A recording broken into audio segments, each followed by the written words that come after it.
The Yair Netanyahu Show and an international relations analyst here.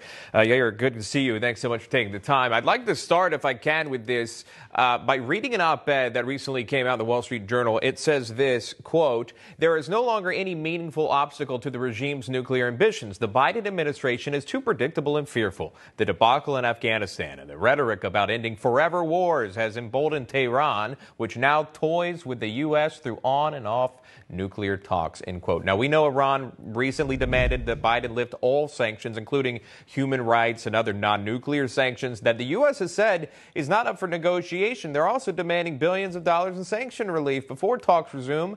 What are your thoughts on it?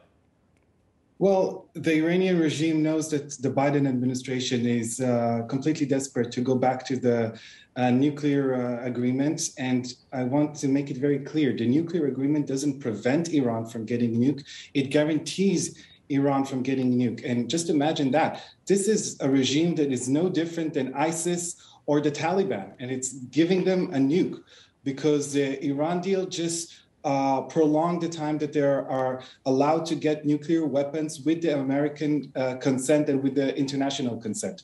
So this is very dangerous for international stability, and it will lead to a nuclear arms race in the Middle East, which is already a tinderbox. Take me to the world stage on this, as you were kind of touching on here. What would other countries in the region think about Biden returning the United States to this deal? You think of Saudi Arabia, you think of the UAE. How does this look on the world stage?